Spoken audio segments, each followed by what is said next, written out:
জয় জগন্নাথ। আমি টাইটেলে দিয়েছিলাম যে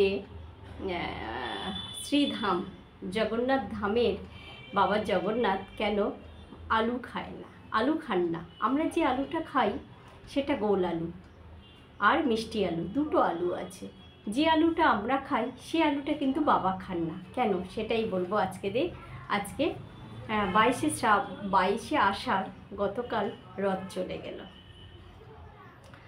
আষাঢ় মাসের 22 তারিখ, আজকে দ্বিতীয় দিন, মানে মাসির বাড়ি গেছেন। সারা সপ্তাহ বাবারই সপ্তাহ, এক সপ্তাহ। তো সেটাই বলবো, পুরী জগন্নাথে আমরা যখন যাই, আমরা যে কোনো জায়গায় যখন বেড়াতে যাই তখন অনেক কিছু সার্চ করি, ইন্টারনেট সার্চ করি যে ভালো জায়গা কী কী আছে, সেই জায়গাগুলো ঘুরবো বা দেখবো। অথচ আমরা যখন পুরী জগন্নাথ ধামে যাচ্ছি তখন কিন্তু আমরা একটা ট্রেন ধরলাম, চড়ে গেলাম আর পৌঁছে গেলাম সমুদ্র জগন্নাথের মন্দিরে।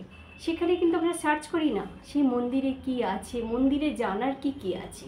আমার নিজের কথা বলছি, আমিও গিয়েছিলাম, আমি সেখানে থেকে আমি অনেক কিছু তথ্য জানতে পেরেছি। আমার নিজের মা এবং নিজের দিদি ওরা সুযোগ পেলেই চলে যান জগন্নাথের ওখানে বাবার শ্রীধামে। তো আমি জিজ্ঞেস করছি, এই বলতো দিদি, তোরা তো অনেকবার গেছিস, বাবার মন্দিরের কাছে যেখানে হেঁসেল রান্নাঘর, এই রান্নাঘরের সামনে কেন মিষ্টি আলুর বস্তা বসানো থাকে? এবং একটা দুটো নয়, 8টা 10টা 15টা করে মিষ্টি আলুর বস্তা বসানো থাকে। ওরা বলে হ্যাঁ রে, আমিও দেখেছি। কেন বলতো? আমি বলি, পুরী স্নান করেছিস সমুদ্রেতে? বলে হ্যাঁ, আমরা স্নান করি জানিস 2 ঘন্টা 2.5 ঘন্টা, কেউ বলে 3 ঘন্টা। তার মানে আমরা সমুদ্র স্নান করতে যাই। বাবার যে শ্রীধামে যাচ্ছি সেই সম্পর্কে কিন্তু আমরা একবারও সার্চ করি না যে বাবার ধামে কি কি আছে। ওখানে বাবা এই জন্যে আলু খান না, কারণ হচ্ছে বাবা স্বদেশি জিনিস কিছু খান না, বিদেশি জিনিস কিছু খান না, দেশের জিনিস খান। আলুটা বিদেশের আলু, পর্তুগিজ থেকে এসেছেন আলুটা, তাই আলুটা বাবা খান না। এবং অনেক কিছু এর সাথে আপনারা খান না, বাবা আরও কিছু খান না।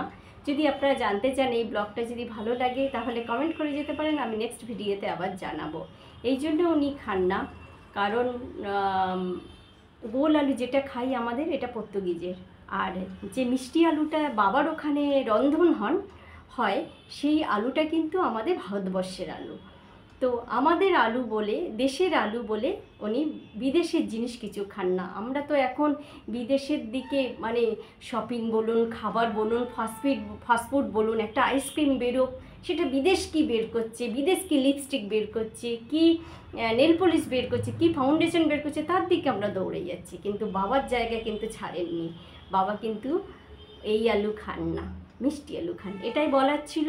আরও অনেক কিছু আছে, যেমন চামচিকি গেট, আপনারা অনেকেই গেছেন কিন্তু চামচিকি গেট সম্পর্কে অনেকেই জানেন না এবং জানতে আপনারা চান না। অবশ্যই যাবেন এবং খতিয়ে দেখবেন।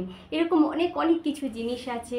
বাবার ওখানে গিয়ে ভালো করে একটা পান্ডা ধরুন আর খুব ভালো করে জানতে চান ওখানে কি কি আছে, বাবার মন্দির চত্বরে শ্রীধামে কি কি লীলা চলছে, কি কি আছে, সেগুলোই জানার চেষ্টা করুন। এটাই ছিল আমার বলার আজকে। কেউ খারাপভাবে নেবেন না। আমার মা এবং দিদির উদ্দেশ্য দিয়ে বললাম, ওরা কিন্তু বলতে পারে না যে চামচিকি গেটের মানে কি, যে গেটটার নাম আছে চামচিকি গেট, সেটা কিন্তু বলতে পারে না। ওখানে মিষ্টি আলুর ব্যবহারটা কিন্তু ওরা বলতে পারেনি। এরকম অনেক আমার শ্রোতা বন্ধুরা আছেন যারা এগুলো জানেন না। এবং এই শুধু আলু নয়, এর সাথে অনেক কিছু বাবা বিদেশের জিনিস খান না। আজকের মতো নমস্কার, আবার পরের ভিডিওতে দেখা হবে। এইটুকু যা বলার ছিল। বড় মৌরলা মাছের তেল ঝাল, তাহলে চলুন দেখি। সহজ পদ্ধতিতে অনেক লোভনীয় হয়েছিল এবং ভালো লাগে। যারা পুঁটি মাছ পছন্দ করেন তারা পুঁটি মাছ, যারা মৌরলা মাছ পছন্দ করেন বা হাতের ধারে পেয়ে গেলে এরকম একটা রেসিপি বানালে গরম ভাতে দারুণ জমে যাবে। তাহলে চলুন চটজলদি দেখে নিই খুব কম উপকরণে। এখানে আমি একটি টমেটো কেটে নেব। টমেটোর এই মাঝখানের এই সাদা অংশগুলো ফেলে দেবেন, তাহলে সেদ্ধ হতে চায় না। এটা দেখিয়ে দিলাম। আর পেঁয়াজ একটি বড় সাইজের নিয়েছি, ঝিরিঝিরি করে কাটা। তার মতো করে একটি আলু কেটে নেব, একটি টমেটো কেটে নিলাম। আলু, টমেটো এবং পেঁয়াজ একই সাইজের করে কেটে নিলাম। এখানে দেখুন মৌরলা মাছ, এখন বর্ষাকাল এসে গেছে, আর পুঁটি মাছ, মৌরলা মাছ এগুলো খুব পাওয়া যাচ্ছে বাজারে, আর একদম ডিপ ভর্তি। এখানে আমি লবণ ছাড়া হলুদটা চাপ দিয়ে চটজলদি ভেজে আপনাদের দেখাবো যে একটুও মৌরলা মাছের পেটের থেকে কাঁটা বেরোবে না। তেল দেবেন কম, ডুবো তেলে ভাজবেন না, একটি একটি করে ছড়িয়ে দেবেন ফ্রাই প্যানে, আর উল্টাতে হবেও কিন্তু একটা একটা করে। দেখুন আপনাদের আমি দেখিয়ে দিয়েছি, একটিও কাঁটা বেরোয়নি পেটের, এবং ডিম ভর্তি, একদম সুন্দর করে ভেজে নিয়েছি। আপনারাও চেষ্টা করবেন কম তেলে মৌরলা মাছ ভেজে নেওয়ার। ওই ফ্রাই প্যানে তেল দিয়ে দিলাম। এখানে আমি দিয়ে দেবো একটু কালো জিরে ফোড়ন, আর আলুটা আমি মাছ ভাজার পরেই ভেজে নিয়ে তুলে রেখেছি। এখানে একটি পেঁয়াজ দিয়ে দিলাম। পেঁয়াজটা প্রথমে একটু নরম করে নেওয়ার পরেই দেব টমেটোটা। এইভাবে একবার বানিয়ে দেখতে পারেন, খুবই ভালো লাগে খেতে। যারা মৌরলা মাছ পছন্দ করেন একবার আমার মতো করে চেষ্টা করে দেখতে পারেন। একটু নরম হয়ে যাওয়ার পরেই দিয়ে দিলাম টমেটোটা। টমেটো ভাজতে হবে একটু সুন্দর করে। এখানে ধনিয়া, জিরে, গোলমরিচ, হলুদ আর একটু আমার বাড়িতে বানানো লঙ্কা গুঁড়ো হালকা দিলাম। এখানে মাছ আছে আমার 150 গ্রাম। একটু জল দিয়ে মশলাটা মাখিয়ে নিয়ে ভাজা আলুগুলো দিয়ে দিলাম। দিয়ে বেশিক্ষণ কিছু আর করার এখানে নেই, জাস্ট একটু মাখিয়ে নেব, নিয়েই সেদ্ধ হওয়ার জন্য 1 বাটি জল দিয়ে দেবো এখানে।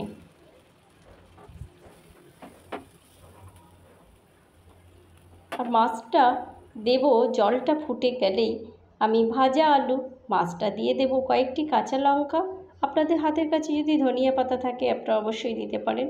মাছটা দিয়ে দিলাম, দিয়ে এখানে আমি 3-4 মিনিট একটু ঢাকা চাপা দেব, মাছটা একটু সেদ্ধ হতে হবে। মোটামুটি আমার হয়ে গেছে। আমি রসা রাখবো, একটু ঝোল হবে না। আর এখানে দেখুন সাদা কালো সর্ষে 1 চামচ কাঁচা লঙ্কা দিয়ে বেটে ঠিক নামানোর আগে দেব। আমি বেশি ফোটাবো না সর্ষেটা দিয়ে। আর চামচ নেবেন, হালকা হাতে একটু প্লাস চিহ্ন করে মাখিয়ে দেবেন, একটাও মাছ ভাঙবে না এইভাবে মাখিয়ে দিলে। আর যদি না পারেন তাহলে একটু টস করে নেবেন। চটজলদি দেখিয়ে দিই, চলুন। এইভাবে লুকটা এসেছিল। ভালো লাগলে অবশ্যই আপনারা বানিয়ে নিন। সবাই ভালো থাকবেন, দেখা হবে আবার পরের ভিডিওতে। সবাই ভালো থাকবেন।